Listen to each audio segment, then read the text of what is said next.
From Keene in the Shire, the Liberty Media capital of the world, this is Daryl W. Perry, host of FPP Radio News for Saturday, October 17th, 2015. Silver is trading at $16.05 per ounce. Gold is valued at $1,177 per ounce. And according to BitcoinAverage.com, the average price of Bitcoin is $268.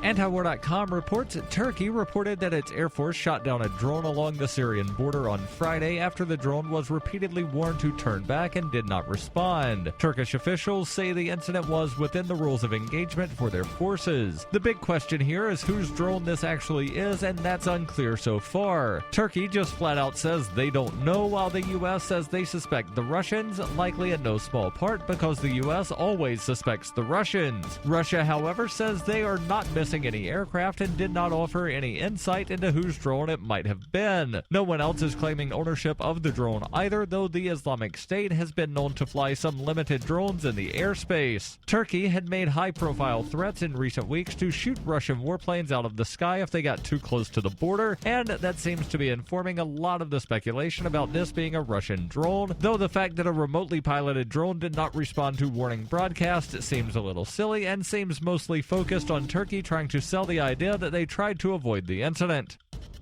You can support FPP Radio by shopping online. Whether you're looking for precious metals, bitcoins, or books, you'll find that and more at shop.fppradio.com. Every purchase you make from one of my affiliates, like Namecheap and Amazon, at shop.fppradio.com helps fund FPP Radio. Or you can shop directly from FPP with Bitcoin in the Bitcoin store. That's shop.fppradio.com. UPI reports traffic near Los Angeles, already notorious for gridlock, was even more restricted late Friday after mudslides buried a major thoroughfare and forced drivers onto an alternate route for the evening commute. Heavy rains soaked Southern California and triggered landslides on Thursday. By early Friday, the mud had buried a good portion of Interstate 5 in Castaic, about 40 miles north of downtown Los Angeles. Officials also said the rocks, mud, and debris stranded motorists and about 200 vehicles. Dozens of semi-trucks and 2 tour buses were among the stranded vehicles, according to the LA Times. Traffic was shut down in both directions on the freeway, although most lanes had reopened by late Friday. The slide spelled trouble for Friday's afternoon commute as drivers were diverted onto U.S. Route 101. Traffic was further snarled when authorities responded to a possible jumper on an overpass above the 101 highway. Heavy rains soaked the region on Thursday, which were followed by flash floods. More rain is forecast for Saturday. For over 35 years, Robertson Roberts has been a trusted source for buying and selling your investment-grade precious metals. They also take Bitcoin for precious metal purchases and permanently removed the minimum purchase order for all orders paid in the digital currency. Call Robertson Roberts today for knowledgeable advice on investing and a forward-thinking approach to new technologies. 850-478-5270 or online at rrbi.co.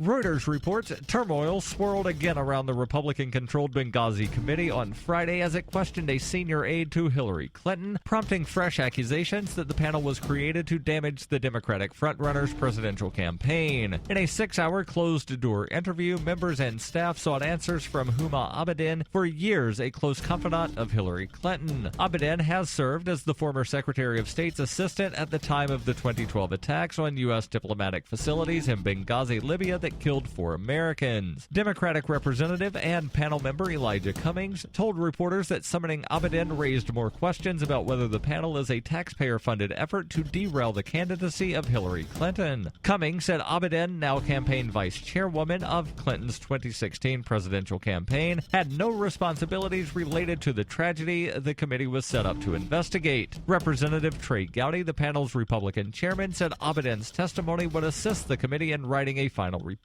Organized originally to probe the 2012 attacks on U.S. facilities in Benghazi, Libya, the committee has come under attack by Democrats who say it is a partisan investigation unleashed by the Republican-majority House. The committee has come under especially harsh criticism since Republican Kevin McCarthy, the number 2 House Republican, suggested in a recent television interview that the probe had helped to drive down Clinton's presidential poll ratings. This has been FPP Radio News, online at fppradio.com.